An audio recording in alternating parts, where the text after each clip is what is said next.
Seches Kiddushin Daf Memhei begins in the Gemara's discussion of the halachas of miyun, which is when a kitana gets married midrabanan. She was not married by her father; she was married either by her mother or her brothers, or possibly even by herself, and that's only considered to be a marriage darabanan, and she can end it by a process called miyun. We're learning some halachas with some questions and answers on them. So the Gemara has just said a halacha that if you have a gitana whose father is alive and she marries herself off on her own, she requires a get d'oraisa, because perhaps the father agrees and she really is married mid'oraisa, and she requires me, and so that people are clear that it might not be a marriage d'oraisa, and therefore her husband is still asar to her relatives. So the Gemara has a kash on that from a case which we've seen earlier in the Masechta.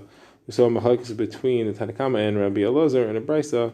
So what is halacha? Are you allowed to sell an amma? You're allowed to sell a ketana as an amma avriya to a relative of hers that she's not allowed to marry. So I had a machlokes. The problem is that the adain is supposed to be able to do yid, which is to marry her, and if she's, let's say, her brother, if he is, let's say, her brother, he wouldn't be able to do yid because it's a forbidden marriage. So the question is that a problem for the mechira taking place or not? According to the Tanakama, yes. According to Rabbi Elazar, it's the drasha that no, she can be sold just to be an amma, not to do yid afterwards. So now the Gemara says that the brisa continues there, and it says that if it's only an isser lav and there is tefisas kedushin, that's fine. And everyone agrees that that's not a problem. And he gives a few examples. Almana kain gadol grusha v'chalutzis kain hedit. Gemara says, how could you have a case of an almana who was sold?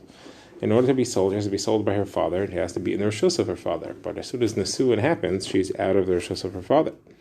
So how did she get married that she's being sold? So what I want to say, it must be that she got sold, she got married on her own, and still we're calling her an almana. That means she has the halachas of a full marriage. So the Gemara answers, as we've said earlier in the Masechta, no, there's a different way that you can create a marriage even in the lifetime of the father and still be able to sell her afterwards. And that's if the way that she got married the first time was that she was sold to an adain and he did yid. And now that's the machlokes how that works. According to one opinion, it's the original sale price that is a kesef kedushin. According to that, this would be a marriage d'oraisa of the father, and the father would lose his reshus. So we're not going with that pshat because the father wouldn't be able to sell it afterwards. But the arguing opinion on that is Rabbi Yehuda, who says that the mechila, that the adain is meichel, the rest of her years of servitude, that's the kesef kedushin. And although that's a marriage d'oraisa, a father doesn't lose his reshus because he wasn't mekabel that kesef kedushin, and therefore he would still be able to sell her after that. The Gemara now speaks about a complex case. What happens if a ketana marries herself off? And like we said before, to get out of that marriage, she requires a get to take care of the possibility that it's a marriage d'oraisa if her father agrees, and she requires mian on the side that it's a marriage d'rabanan. So now the Gemara says, what happens if her husband dies and now she falls to yibum? So the Gemara says it depends what happens with the yibum. If the brother, if the yavam does maimer, that is, he gives her kiddushin, which ordinarily in a normal situation would require a divorce for that and a chalitza to get out of her yibum connection, out of her zika. Over here you require both of those things and you require mian. Why? So the Gemara explains, the Gemara quotes Rav Huna Amar Arav to go through it all. So she requires a get because the get is always required in a maimer situation, midirabanan, because we count the kiddushin that the yavam gives her as some kind of kiddushin, and if the father agreed to that, so then she would require the get for that. Now, that she would require whether the father agreed to the first kiddushin or not, because if the father agreed to the second kiddushin, either she needs the get because she got maimer, or she needs the get even if she wasn't married to the first one because she got a regular kiddushin that wasn't related to yibum if the first one wasn't valid. Now, what happens? Now, why does she require chalitza? So on the possibility that the first kiddushin the father agreed to, so then she was married to the brother, he died, now she falls to yibum, so she certainly requires chalitza for that. Now, she also requires mian on the possibility that the father did not agree to either of them. So the first marriage was only dirabanan. The second marriage was only dirabanan. Midaraisa, she's not married to either of them. And therefore, if her husband will go marry her sister, that would be an isser. People might not be aware of that. They may think that she has a patur. They may think that there's no isser because the sister would be achas ishto, achas gushaso, achas chalatzaso. In order to make that clear, she has to do a mian, just like we said in the previous case, that a mian is required to show that the marriage up to this point was not deraisa. Now, this is all if the Yavam went and did maimer. What happens if he didn't do maimer at all? She just wants to get out of this. What does she require to get out of this situation? So here she doesn't require mian. All she requires is chalitza. Why? So the get she doesn't require because her first husband had died and her second husband never married her. The mian she doesn't require because the worst she could possibly be is achais chalutzasai, and achais chalutzasai is only an isur d'Rabbanan, and therefore everyone knows it's an isur d'Rabbanan anyway. So by doing mian, you're not going to change anything. The Gemara quotes that halacha from Rish Lakish, who quotes Rebbe, that says achais gerusha is deraisa, achais chalutza is only derabanan. The Gemara now brings an incident. The Gemara says there were two men who were sitting in the shade and drinking wine together, and one of them said, "Hey, let's marry off your daughter to my son." Apparently the other one agreed, or there wouldn't have been a shayla. So the Gemara says, even according to the opinion that if a girl marries herself off, we have to be afraid that the father agreed, you don't here have to be afraid that the son agreed. The father had no right to marry off his son. A father cannot accept or give Kiddushin on behalf of his son, and here he handed him a glass of wine.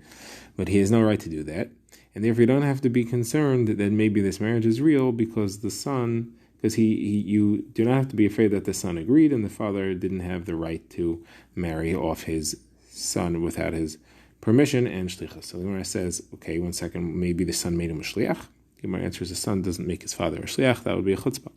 So the Gemara says maybe the son indicated respectfully to his father that he wants to marry this girl, and now the father is acting on the son's behalf, and it's a zachan adam shlei b'fanav because that's what he wants.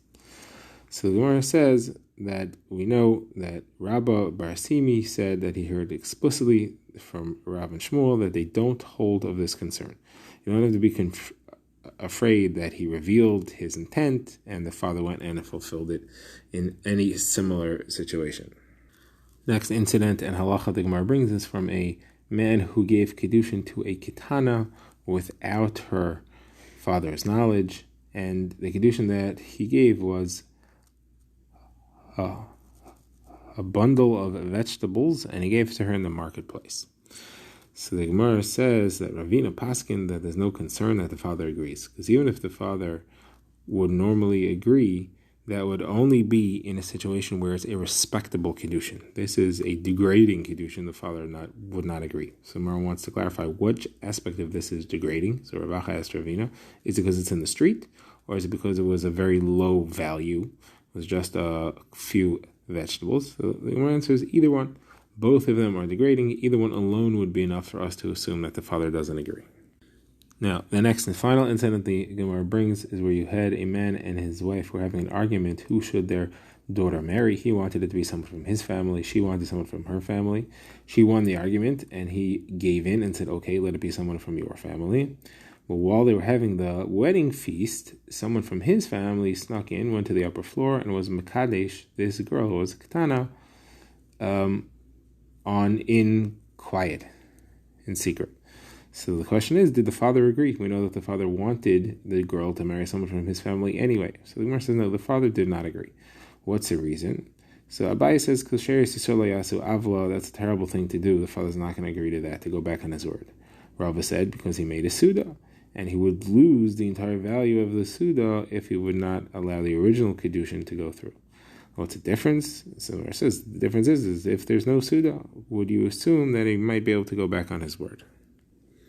The Gemara now discusses one additional case, and that's, is she allowed to eat truma if we don't know if her father agrees? Now that's only relevant to Nisuin, because a woman only eats truma when she's married to a kohen with nisuin. She's just has heirs into a kohen, that never gives her the right to eat truma. So the case the Gemara speaks about is if she has kiddushin from her with her father's knowledge. That is, she is a katana, she accepted kiddushin on her own. We know that her father knew about it and agreed. Then the father went overseas, and then she went and did nisuin. We don't know if the father agrees to the nisuin or not. So what is the halacha? Can she eat truma because of her husband who's a kohen or not? So Rav says yes. We assume the father agrees unless he comes and he protests. Rav Asi says no. We assume the father does not agree unless he comes and he agrees. Until then, she cannot eat a truma. So the Gemara says that this case actually happened, and Rav halacha l'maisa was chashish for Rav Asi's opinion and did not allow it.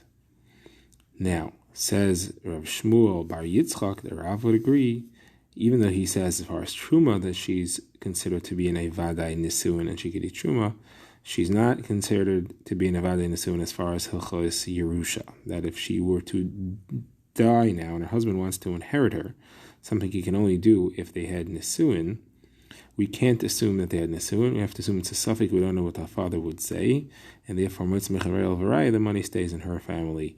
The husband cannot inherit her. Now the Gemara brings two additional variables here. First, what if the father was there? He didn't say anything. We don't know if he agrees or if he didn't agree, but he was there for the nisuin.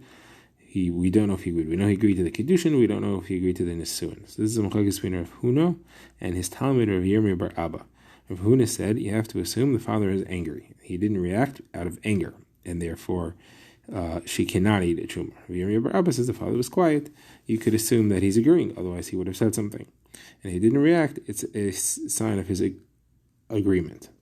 Now, interestingly, you have the flip side of this, is what happens if the father wasn't there for the kiddushin. You don't know if the father agrees to the kiddushin or not. So the father's here. He could have said something, but he wasn't involved in the original kiddushin, and he was involved in the nisuin. What do we say now? So now the Gemara says that it's actually flipped opinions. Rav Huna says she can eat truma. You assume the father agrees. And Rav Yirmiyah bar Abba says she cannot eat truma. You assume the father does not agree. So Ula says, I can't understand Rav Huna. In the case where you had a vadai kiddushin, da'iraisa, so she's even allowed to eat truma da'iraisa, because mid'iraisa you could eat truma once you had kiddushin. Still, Rav Huna says you don't assume that the father agrees to the nisuin. So in this case, if you don't know if there's anything, you don't know if the father agreed even to the kiddushin, why would Rav Huna say that she would be allowed to eat truma? And he says it looks like we should go with the Talmud instead of the Rebbe, because Rabbi Yirmiyah's opinion seems to make more sense. So Gemara says, Rava explained, Rav Huna's opinion is because once she had kiddushin, and we know the father agreed to the kiddushin, she's already out of her father's rishus. And therefore, we don't really care that much if the father agrees to the nisuin or not, because he already had kiddushin and he already agreed to that, and therefore she somewhat left his rishus. However, in the case where we don't even know if he agreed to the kiddushin, we don't know if she left his rishus or not. It's still up to the father. There, we would have to depend on the father's opinion.